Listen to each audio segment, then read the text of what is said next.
यह एक दुर्भाग्यपूर्ण घटना है।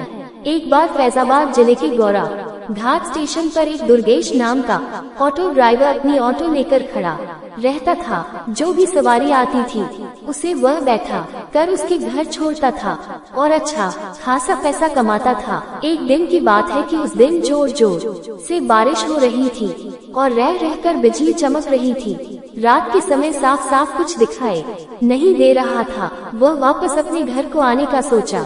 वह सोच ही रहा था, उसे याद आया कि 1 घंटे बाद एक पैसेंजर ट्रेन आने वाली है और वह फिर से वहीं पर रुक गया। इतने में और घना अंधेरा छा गया। अंधेरा इतना था कि एक हाथ को दूसरा हाथ दिखाई नहीं दे रहा था। इतने में ट्रेन आ गई और बिजली रह रहकर चमक रही थी। तभी ट्रेन में से एक सुंदर सी लड़की बाहर निकली जिसकी उम्र 19 या 20 साल रही होगी।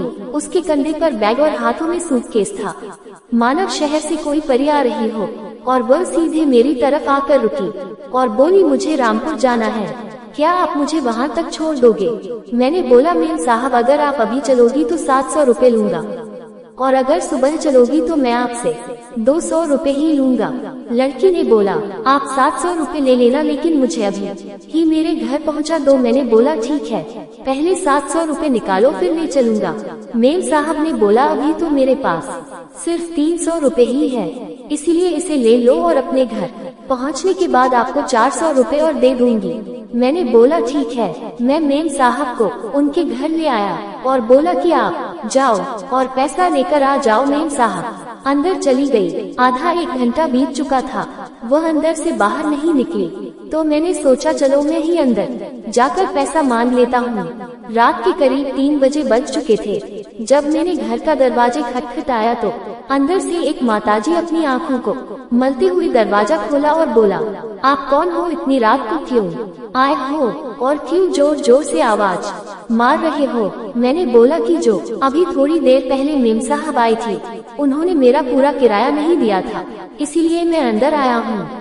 माताजी ने बोला कि यहाँ पर तो केवल मैं और मेरे पति रहते हैं, यहाँ पर तो कोई मेम साहब नहीं रहती है। कुछ बरस पहले यहाँ पर मेरी बेटी रहती थी, जो अब नहीं है। मैंने पूछा, क्यों माताजी, अब वह कहाँ रहती है? बात करते करते सुबह हो गई। अचानक मेरी नजर दीवार पर पड़ी। तभी मैंने देखा कि म्यांमार साहब की फोटो दीवार पर लगी हुई थी। तब मैंने बोला कि माताजी जी, यही मेम साहब थी जिनको मैं लेकर आया था।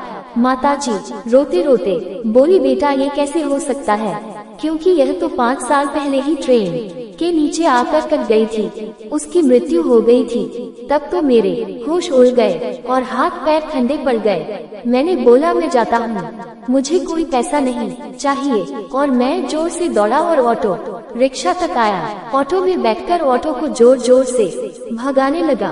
तभी मेरी नजर पीछे वाली सीट पर पड़ी तो मैंने देखा कि 400 रुपए पड़े थे। मैंने पैसे लेकर मंदिर में चढ़ा दिया और भगवान से प्रार्थना करने लगा कि मेम साहब की आत्मा को शांति मिले।